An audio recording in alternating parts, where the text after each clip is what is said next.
Hey, it's Mike. Thanks for tuning back in. Attic Find Friday has turned into Attic Find Saturday this week because yesterday was crazy. Didn't have a chance to get anything done. I appreciate all the feedback you guys gave on the Chris Sewell interview that I posted on Thursday. That was a lot of fun.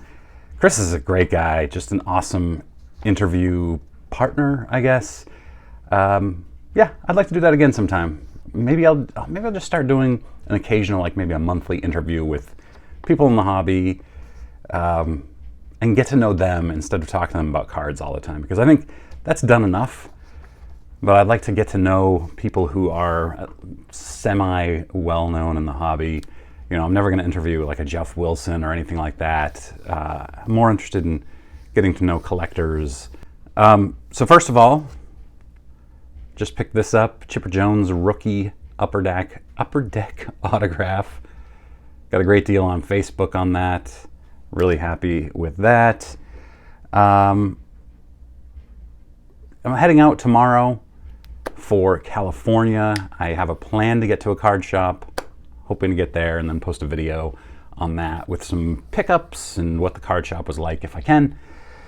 Today though, I have the beer box find. The biggest unopened wax find, not the most, but the most important unopened wax find probably in history, where a man's elderly uncle passed away and his 90-year-old aunt had a house full of stuff, and the man went out and helped clean out the house for her and discovered that her deceased husband had crazy amounts of vintage unopened wax.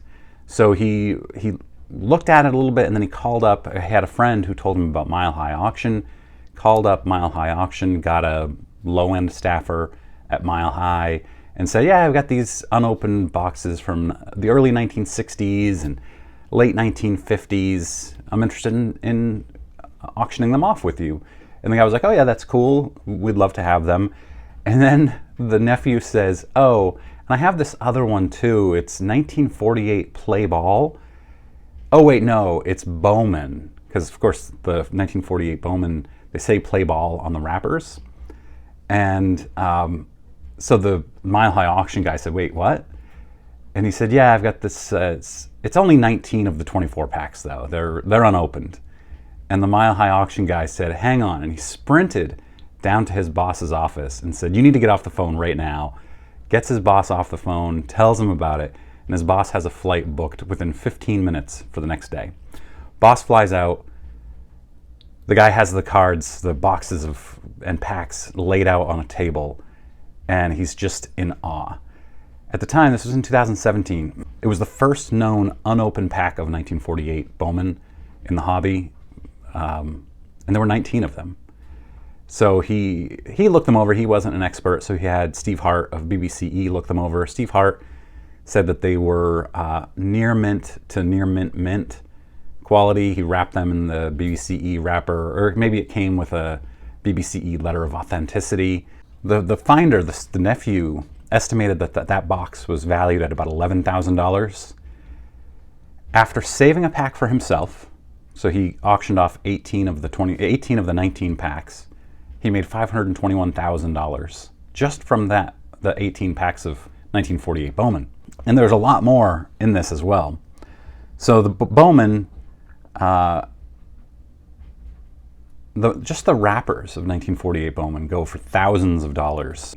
They are pricey. I love wrappers of vintage cards, but man, even getting into the 60s, you're talking about hundreds of dollars. So his late uncle had owned a confectionery company in the 60s, and they included TV personality cards in their packs of gum. It's believed that he bought all these boxes of cards from 48 to 61 or 62 or so as research and development into expanding into the sports card market with his gum. Of course, 1948 was the first mainstream release of baseball cards since 1941 due to the World War II paper shortage.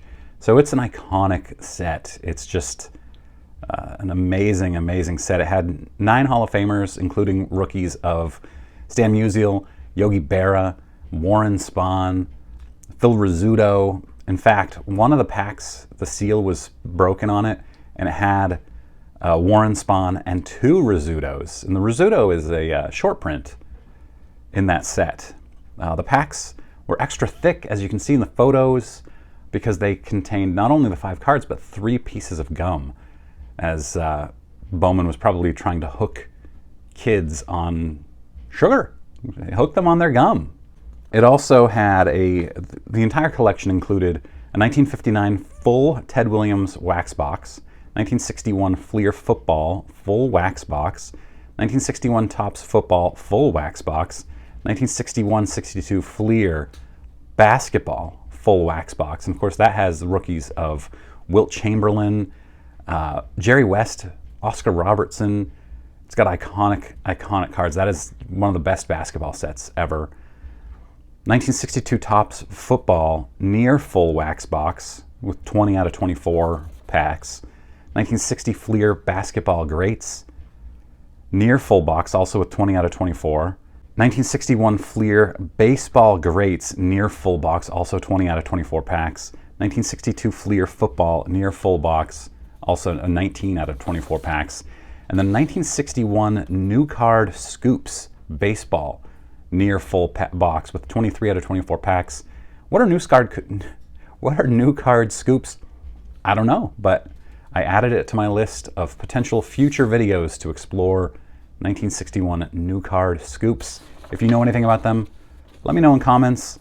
Oh, and this find actually went back up for sale in 2020.